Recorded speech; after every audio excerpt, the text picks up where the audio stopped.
Good morning, everybody. Good morning. So, y'all, I am Congresswoman Nakima Williams, and I proudly represent Georgia's fighting 5th Congressional District. And I thank everyone for coming out this morning in a little rain, but this rain is not going to stop the movement that we have growing here in the United States Congress. I am proud to have my co-conspirators for health equity and justice joining me in this movement so that we can fund women's health equity. Congresswoman Alma Adams, Congresswoman Lauren Underwood, and my co-chair of the Congressional Endometriosis Caucus, Congresswoman Jennifer Gonzalez Colon. The reintroduction of the Endometriosis Care Act, y'all, it marks a renewed fight for funding to support millions of overlooked women, including myself, suffering from endometriosis. So I know and I see and I feel your pain monthly, y'all. This is something that I have experienced since I was 14 years old. This legislation will help ease the burden of endometriosis by investing in the research necessary to make critical advancements in treatment. The bipartisan Endometriosis Care Act is being reintroduced today. Y'all, this fight is personal. I've battled excruciating endometriosis pain since I was 14 years old. For far too long, my doctors ignored my pain or asked me if I was exaggerating. The pain would cause me to miss classes as a freshman in high school, family events that I desperately wanted to attend, and even to this day, it sometimes gets in the way of my working for the people that I was sent here to serve. After changing doctors to one who would finally listen, I learned that the pain had a name: endometriosis. Unfortunately, far too many women never get the answers that they need or deserve, and they have to wait years to get those answers. Studies show that on average, it takes any woman at least 7 to 10 years before receiving a proper diagnosis, and it is estimated that Black women were 50% less likely to be correctly diagnosed with endometriosis and instead misdiagnosed with pelvic inflammatory disease. This misdiagnosis, the limited treatment options available, the physical and financial burdens of endometriosis, all of this is the direct impact of ongoing disparities in women's health research. And that's what we aim to change with the Endometriosis Care Act. The Endometriosis Care Act would invest $50 million annually for 5 years in the endometriosis research through the National Institutes of Health. These research investments are necessary for the innovation to create more medical treatment options. Right now, treatment options are limited and often involve surgery, which is a burden in and of itself. I had my first surgery at the age of 14, and that's how I was ultimately diagnosed with endometriosis. The Endometriosis Care Act will also provide us with a better understanding of the condition, and in particular, the disparities in the prevalence, detection, access to care, and treatment outcomes. The Endometriosis Care Act will commission a nationwide study that will help us answer the unknowns that still exist in terms of endometriosis. And finally, the Endometriosis Care Act will help bring light to the disease that is often not even talked about by establishing a national campaign for public awareness.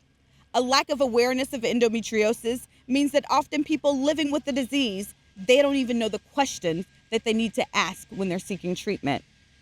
For far too long, endometriosis has been underfunded and overlooked. But y'all, it doesn't have to be this way.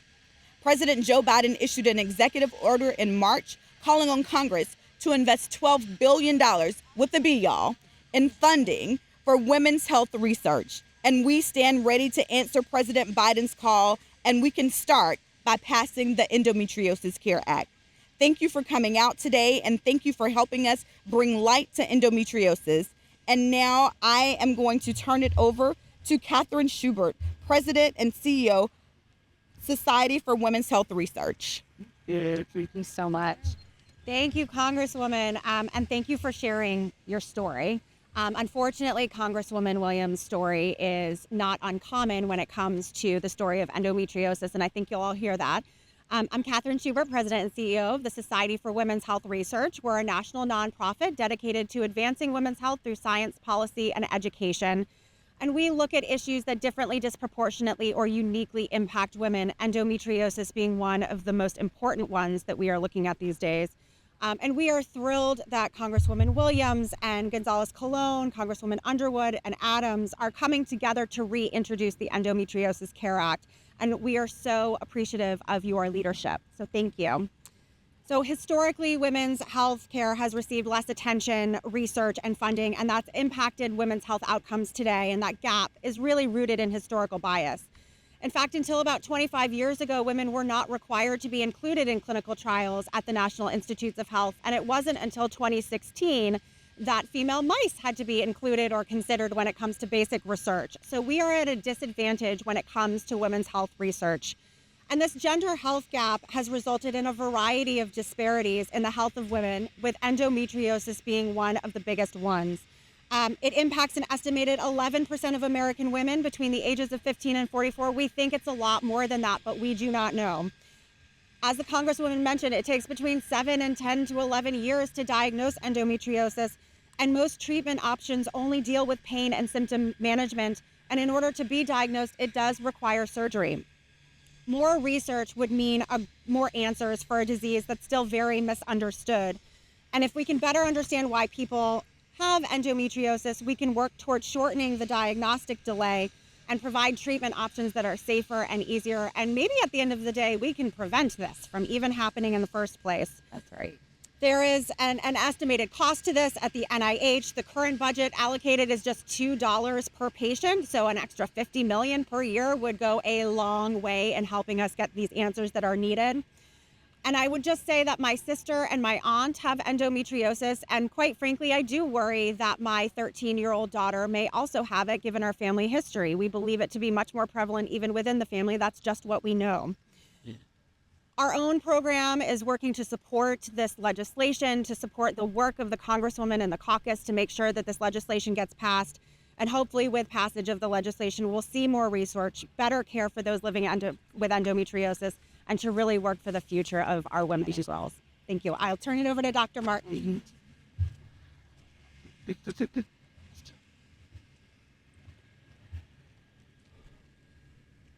Congresswoman Williams, thank you for coming out today to reintroduce the Endometriosis Care Act and for supporting treatment, research, education, and equality in all women. We hope to improve the lives of those who suffer from endometriosis with this infusion of money into our resources. We are glad to receive the renewal of the emphasis of care on the 10 to 20 million who are diagnosed with endometriosis, and a larger group, perhaps, who are not diagnosed because of the inequalities of care, lack of education, lack of access to care, normalization of pain, and the other factors that interfere with women receiving proper care.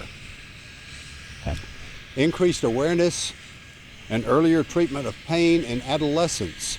We don't need to wait 6 to 10 years to do something. We can start in adolescence without a diagnosis. That's right. We can treat pain as though it might be endometriosis and preempt this. In a study in Australia that resulted over a 10.2-year period of a decrease in the severity of endometriosis in the patients who had it, and may have decreased the occurrence. On the other end of the spectrum, Congressman Williams has already told us we have to do something to decrease this 6 to 10 year delay in diagnosis and treatment of advanced endometriosis. Those need earlier care and treatment. Thank you for supporting this important bill. We hope that it's going to be successful. Thank you. Thank you so much. Lauren. Good morning, everyone. Good morning. My name is Lauren Cornegay, and I'm the founder and executive director of Endo Black. I'm not only here as a representative, but also as a patient advocate and someone who has battled with endometriosis. As I've mentioned, I battled with endometriosis. I was diagnosed at the age of 20 while attending Morgan State University in March of 2011. This is a disorder that affected my entire life. I've been faced with numerous challenges, and I completely understand how people have been struggling with this disorder. If you haven't heard all of the statistics and the resources that they have already shared, I'll just share. Endometriosis affects an estimated 1 in 10 women of reproductive age, yet it remains under-researched and underfunded. This is why the reintroduction of the Endometriosis Care Act is so critical. I am proud to stand here to support this vital legislation. We're immensely grateful for Representative Dr. Lauren Underwood, as well as Representative Nakima Williams and the Endometriosis Caucus, and all of the work that they have been doing to push this forward. Their leadership and dedication to women's health are making a profound difference in the community that we live in. The Endometriosis Care Act is a significant step forward in creating a future where early diagnosis and effective treatments are the norm, and the burden of the disease is significantly reduced. You've heard people talk about teenagers having endometriosis. So it's really important for us to push this legislation so that we can impact our future generations. It's about ensuring that future generations do not have to endure the same thing that we had to endure. The legislation also aims to provide the necessary supports for research, enabling us to better understand the condition and to develop effective treatments. It also focuses on increasing awareness, which is crucial for early diagnosing and improved care. Again, I just want to say, in conclusion, the reintroduction of the Endometriosis Care Act is a beacon of hope and a progress for all of those impacted with living with endometriosis. Thank you to everyone involved, and thank you for everyone who is listening, watching, and here with us today. I'm going to now pass it over to Shannon Cohen, who is the director of EndoWay. Thank you. Thank you. Thanks, Lauren. Thanks, everyone. I'm Shannon Cohen, and I am a film director and producer, a lawyer, and a social impact builder. I stand here today as a woman who lives with endometriosis. I know firsthand the impact on the millions of lives that it makes. I first had symptoms, like many of the people standing here, as a teenager. I first had symptoms at 16, yet waited 13 years when I was 29 when I first heard the word endometriosis. And now I have 2 young daughters who have a 7 times increased genetic risk of having this condition. And they are the reason I stand here today. I also stand here as a filmmaker who's interviewed hundreds of women with endometriosis and represent millions of women around the world. And what I've learned is so many of the struggles that we face with endometriosis are needless. And we have really touched a nerve with Below the Belt, the new PBS film, and that I think millions of people have been shocked to learn about the struggles that people with endometriosis face, and not only just being a woman and finding effective healthcare in the United States today. I stand here as an attorney and also a women's health advocate because this is a social justice issue. Endometriosis and women's health is a social justice issue. It's a perfect awful storm of so many things that we see. Menstrual taboo and stigma, gender bias in medicine, racial bias in medicine, misinformed doctors and barriers to healthcare, whether they be financial, cultural, institutional. And the answers to all of these issues lie in research. A transformative amount of research funding is needed, and the time is now. So thank you to our esteemed Congresswoman Williams and all of the co-sponsors of this bill, because it is so necessary. And also to Senator Romney, Senator Warren, and Senator Marshall, who just a few days ago wrote a letter to the Senate Appropriations Committee echoing this call to action. So it's going to take all of us working together. And I know that for all of us standing here, the millions of people who have endometriosis, my daughters who have a 7 times increased risk, and future generations of daughters, this is why we're here. So thank you very much, and I'll turn it back over to you. Thank you, Shannon, and thank you to all of our speakers and our experts and advocates for being here with us today. And we will now answer any questions. I think everybody just wants to get out of the rain before the sky opens up. Thank you for being here.